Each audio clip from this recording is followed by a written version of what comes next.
ঘড়ির কাঁটায় রাত ৩টে। হুট করে কোনো একটা দুঃস্বপ্ন দেখে ইধিকার ঘুম ভেঙে যায়। বুক ধরফর করতে থাকে, বড় বড় শব্দে শ্বাস পড়তে থাকে। প্রচণ্ড একটা মানসিক যন্ত্রণা এবং উত্তেজনা নিয়ে ইধিকা ধর্মর করে খাট থেকে উঠে বসে। তারপর বিছানা থেকে নেমে সে ঢকঢক করে পানি খায়। তারপর ঘড়ির কাঁটায় যখন দেখে রাত ৩টা, তার অস্থিরতা আরো বেড়ে যায়।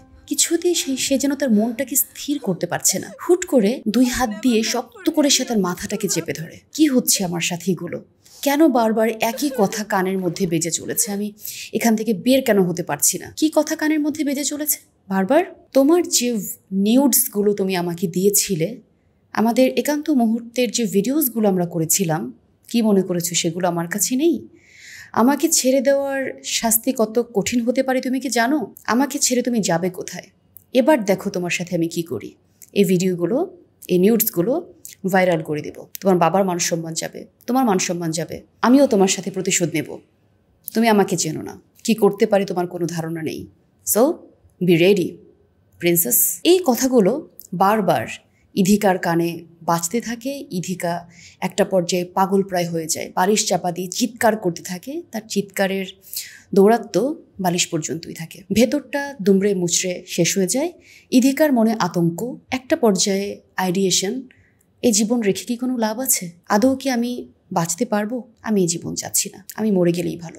আসসালামু আলাইকুম, আমি Mithila Khandakar, Life Spring Uttara branch থেকে বলছি।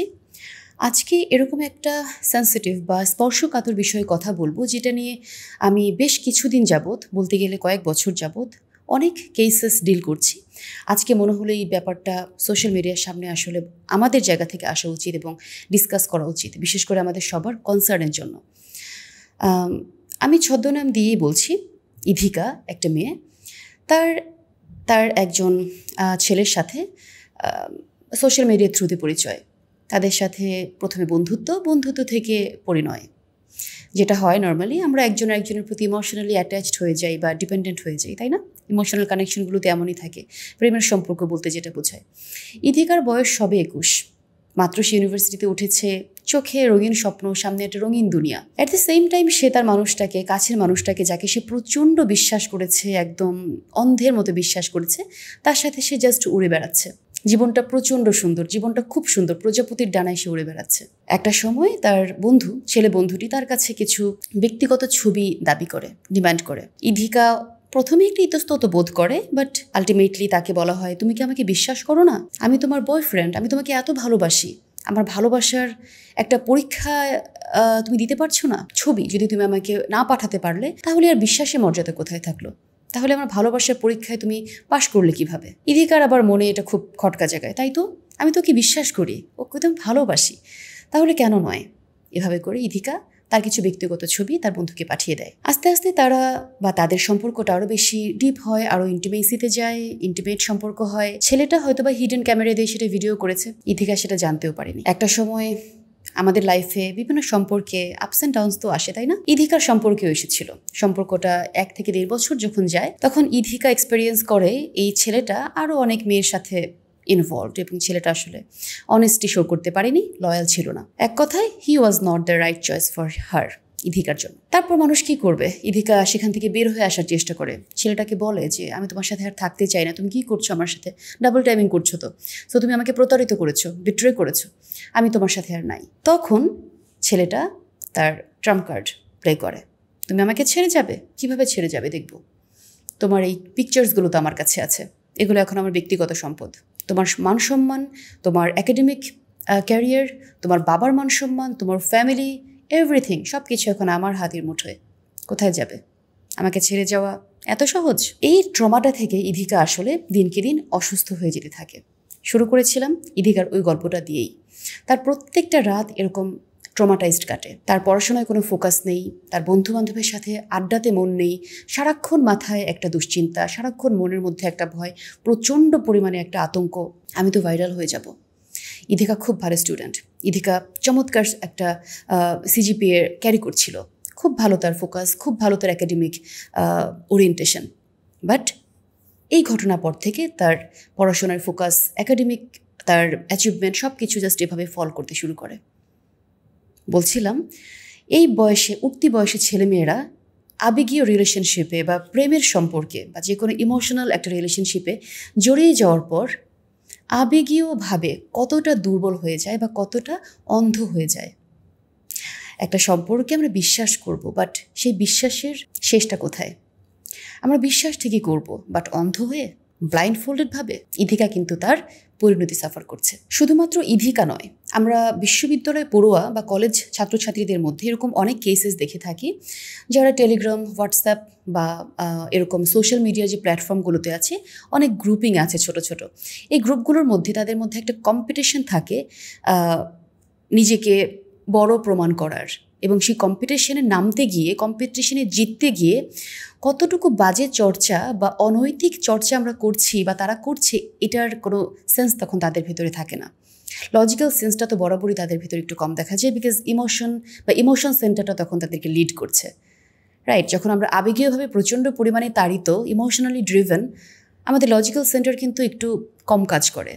আমাদের যে কোনো ডিসিশন খুব লজিক্যালি নিতে কষ্ট হয়, আবেগের বশবর্তী হয়ে তখন আমরা নিয়ে ফেলি। সো এই জায়গাটাতে আমি বলবো, কম্পিটিশনে আমাকে জিততে হবে। বন্ধুদের সাথে একটা বেট ধরেছি, বাজি ধরেছি, আমাকে এই কাজটা করতে হবে, এই কাজটা করে আমাকে জিততে হবে। সেই কাজটা কতটুকু ভয়ানক হতে পারে বা কতটুকু ভয়ঙ্কর হতে পারে আমার জন্য, আমি কিন্তু সেদিকে খেয়াল করছি না। এবং এরকম কেস বা এরকম ইধিকা একজন নয়, অনেক সংখ্যায় তারা অনেক বেশি। সো সাফারিংয়ে মাত্র অনেক বেশি, আমরাও সেগুলো ডিল করছি। এই ব্যাপারগুলো নিয়ে আমরা অনেক সময় চেপে যাই বা কথা বলি না। আমরা মনে করি থাক, এগুলো নিয়ে কথা বলার কী দরকার, লজ্জা।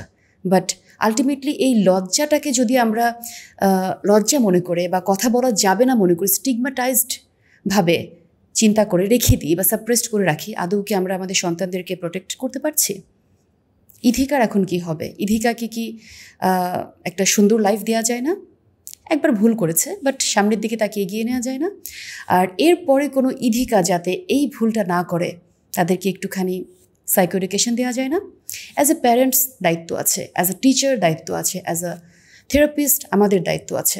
দ্যাটস ওয়াই আজকে কথা বলতে এসেছি পার্টিকুলার এই টপিকটা নিয়ে। ফ্রেন্ডস গ্রুপে সবাই যখন কম্পিটিশনের মজা নিয়ে ব্যস্ত, সবার একটাই টেন্ডেন্সি আমাকে জিততে হবে। বাট আলটিমেটলি যখন খেলার মজাটা শেষ হয়ে যায়, যে কিনা ভিকটিমাইজড হলো, ওর কি হচ্ছে? ওর তো এরকম রাতে ঘুম হারাম হয়ে যাচ্ছে, ওর একাডেমিক ফোকাস থাকছে না, একাডেমিক্যালি সে ফেলিয়ার হচ্ছে, রিলেশনশিপ থাকছে না, ফ্রেন্ডশিপ থাকছে না, পরিবারে সে হীনমন্যতায় ভুগছে, এবং দিন শেষে রাতের পর রাত ডিপ্রেসড থাকতে থাকতে থাকতে থাকতে একটা পর্যায়ে তার মনে হচ্ছে আমি জীবনটা ক্যারি করতে চাই না, আমি বোধহয় সুন্দরভাবে বাঁচা ডিজার্ভই করি না।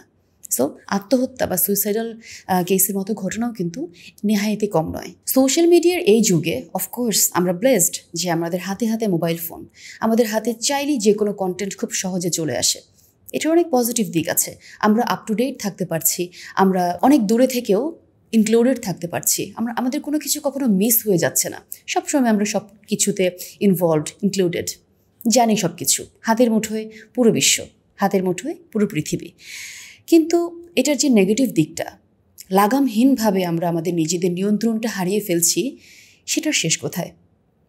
সো যে কোনো ধরনের ইনসিডেন্ট ইমোশনালি বা আবেগীয় বশবর্তী হয়ে আমরা যদি করে ফেলি, সেটার যে একটা নেগেটিভ কনসিকোয়েন্স আছে, পরিণতি আছে, এটা যেরকম মাথায় রাখা দরকার, সেরকম ঘটনা থেকে নিজেকে সরিয়ে রাখতে কয়েকটা বিষয় একটু মাথায় রাখা প্রয়োজন। নাম্বার 1 হচ্ছে ডিজিটাল সেফটি।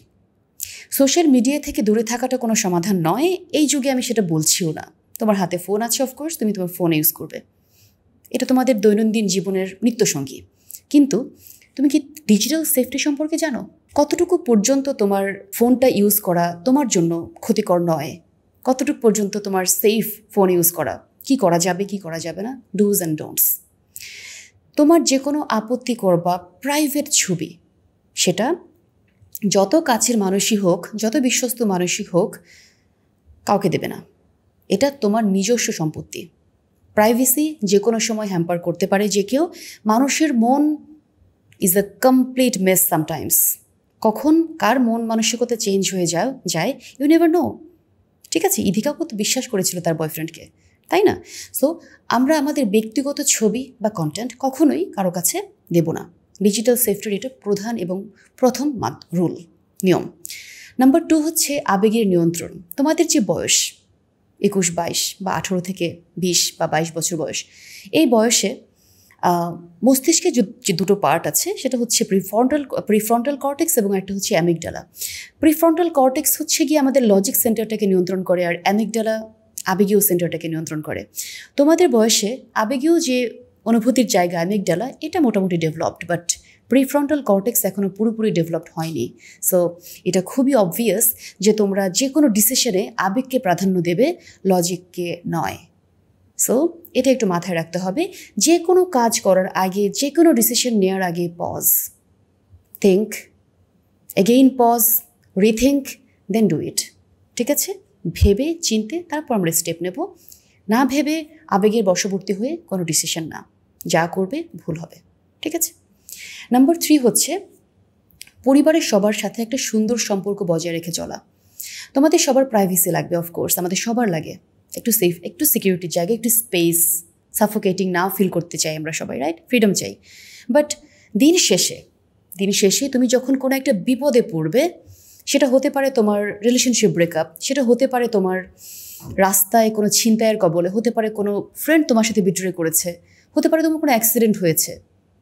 রাস্তা থেকে শুরু করে ইউনিভার্সিটি ক্লাসরুম থেকে শুরু করে বয়ফ্রেন্ডের সাথে রেস্টুরেন্ট, সেখান থেকে শুরু করে হসপিটালের বেড, জীবনের রাস্তায় বা জীবনে চলার পথে যতবার তুমি সাফার করবে, কষ্টে থাকবে, ততবার মনে রেখো পিছনে তাকিয়ে শুধুমাত্র ফ্যামিলি মেম্বার্সদেরকেই দেখবে। They will be always there for you. So ফ্যামিলির সাথে সুন্দর সৌহার্দ্যপূর্ণ একটা সম্পর্ক বজায় রাখবে। ইমোশনাল ডিসকানেকশন বা ডিস্ট্যান্স যাতে তৈরি না হয়, সেটার কিছু দায়িত্ব তোমার উপরেও আছে। সর্বশেষ যেটা বলবো, যে কোনো ধরনের ট্রমা, যে কোনো ধরনের তোমার একটা ইনসিডেন্ট ধরো তোমার সাথে ঘটে গেল, তুমি অনেক কশনস নিয়েছিলে, বা হয়তোবা তুমি এই ভিডিওটা দেখোনি, তার আগে কিছু একটা ঘটে গেছে তোমার সাথে, লাইক ইধিকার মতো। কি করবে তখন ফ্যামিলি মেম্বার্সদেরকে একটু জানাতে হবে। ট্রাস্টওয়ার্দি যদি কোনো ফ্রেন্ডস থাকে যারা তোমাকে ইমোশনালি সত্যি কেয়ার করতে পারে বা সাপোর্ট দিতে পারে, তাদের সাথে শেয়ার করতে পারো। অ্যাট দ্য সেম টাইম আমি মনে করি শক্তভাবে তোমার প্রফেশনাল সাইকোলজিস্ট বা প্রফেশনাল কাউন্সিলরের সাহায্য বা সহযোগিতা নেওয়াও প্রয়োজন। যেটা হয়ে গেছে, হোয়াট হ্যাপেন্ড জাস্ট হ্যাপেন্ড। এরপর কি? আমার জীবনটা আমি জাস্ট এখানে তো থামিয়ে রাখতে পারি না, তাই না? মনে রাখবে, ভুল তুমি করনি, ভুল করেছে সে যে অনৈতিকভাবে তোমাকে থ্রেট দিয়েছে। তুমি তো বিশ্বাস করেছিলে, আর বিশ্বাস করা তো ভুল নয়। সো ভুল তুমি করনি, তোমাকে এখান থেকে মুভ অন করতে হবে, হিল করতে হবে এবং সুন্দরভাবে বাঁচতে হবে। অ্যাংজাইটি বা ডিপ্রেশনে পড়ে ট্রমাটাইজড হয়ে রাতের পর রাত তুমি কেঁদে বেড়াবে? নো, রাতটা তোমার সুন্দর করে ঘুমানোর জন্য ছিল। কালকে পরীক্ষা আছে, অ্যাসাইনমেন্ট সাবমিশন আছে, রাইট? সামনে ক্যারিয়ার গোল আছে, কত কিছু করার বাকি বলো। সো এই সময়টাতে আমরা ট্রমাটাইজড হয়ে যে কোনো একটা ইনসিডেন্টের জন্য সাফার যাতে না করি। So get help. আমাদের তরুণ প্রজন্মের দিকে তাকালে আমরা যেটা ফিল করি সেটা হচ্ছে প্রচণ্ড সম্ভাবনাময় একটা জেনারেশন এরা। আমরা সবাই চাই এই তরুণ প্রজন্ম বা এই জেনারেশনটা খুব সেলফ এম্পাওয়ার্ড, খুব আত্মবিশ্বাসী, খুব কনফিডেন্ট একটা জেনারেশন হোক। তার জন্য পারিবারিকভাবে যেরকম পরিবারের মানুষদের দায়িত্ব আছে, সামাজিকভাবে টিচার্স যারা আছেন, যারা মোটিভেশনাল স্পিকার যারা আছেন, যারা আমরা আছি থেরাপিস্ট, সবার দায়িত্ব আছে। ডিজিটাল মিডিয়া থেকে আমরা দূরে থাকতে পারবো না 2025-এ, বাট চলুন ডিজিটাল মিডিয়াকে বা সোশ্যাল মিডিয়াকে আমরা ওদের সুরক্ষার কাজে ব্যবহার করি, ওদের ধ্বংসের পথে এগিয়ে দেওয়ার জন্য নয়।